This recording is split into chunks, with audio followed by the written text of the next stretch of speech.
Andrew Strauss completed his maiden first-class double hundred as Middlesex continued to dominate their important LV County Championship match with bottom club Leicestershire on the second day at Lord's.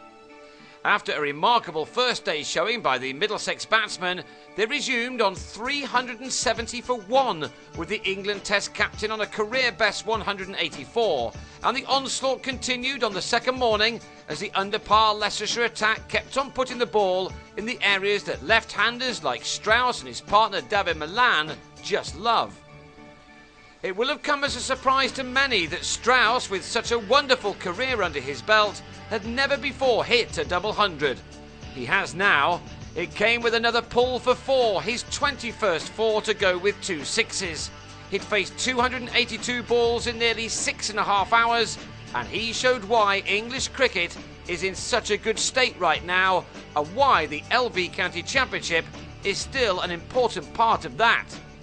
Poor Leicestershire had managed only 1 wicket in 108 overs, but were then rewarded with a second as Milan on 47 top-edged an extravagant pull off Wayne White and was held by a backpedalling Will Jefferson. Instructed by their acting captain Chris Rogers, Middlesex were now on the search for quick runs for a declaration at lunch. Strauss, who'd understandably taken his time in the first 40 minutes in getting to his milestone, now duly obliged. He really does have the Midas touch these days. Rogers kicked on even more after his arrival at the crease. He hammered White for 1-6. And when the all-rounder was replaced by Josh Cobb for an over before the break, he was swept for another. The declaration came at lunch with Middlesex on 496 for 2, Strauss finishing on 241 not out. He could probably have batted until Christmas. So now it was time to see how much of Middlesex's success with the bat had been down to their excellence on a great batting surface, or down to the nature of a tired Leicestershire attack, who have nothing but pride to play for, unlike their hosts, who are closing in on promotion to the First Division. Murtagh tried to swing the argument one way by having Jefferson caught by John Simpson, who along with Scott Newman had been awarded his county cap on the previous day. Jefferson was out for 20 to end a stand with Matthew Boyce of 42, and a further 31 were added by Boyce and Greg Smith before Leicestershire began to lose their way. Smith on 13 hit Ollie Rayner out to Milan, a plan which worked by the looks of Captain Rogers' reaction. All eyes then turned to James Taylor again, as they appear to do on the majority of times that he goes out to bat these days. Ignored for the ODI series with India, he would have hoped to prove a point here.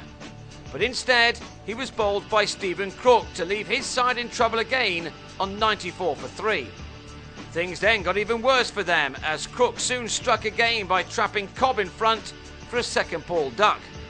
And the visitors were 5 down with 101 runs on the board when Boyce on 46 made it 3 wickets in 3 overs for Crook, who show what benefits can come if you bowl at the stumps.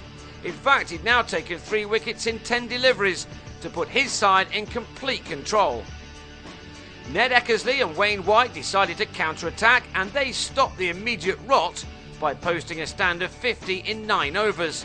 So far behind, there were not many options left for the visitors, who must just wish for this LV County Championship summer to end so they can concentrate on the Champions League after their wonderful weekend in Birmingham.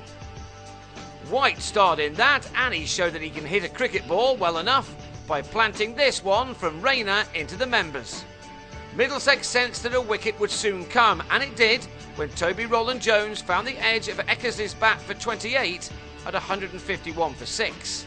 The home side would have hoped to rush through the rest, but White and Rob Taylor kept them waiting for another 10 overs as they pushed the total along to 184 while looking to see out another day in which they'd been second best in this match.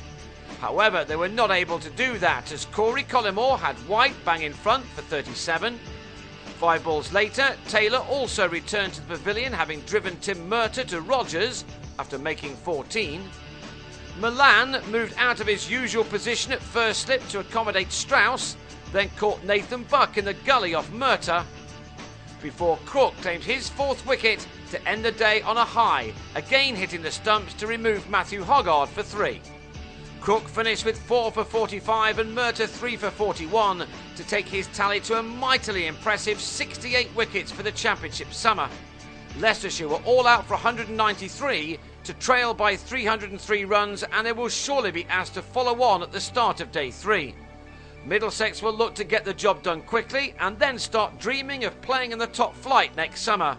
They are getting very close to doing that now.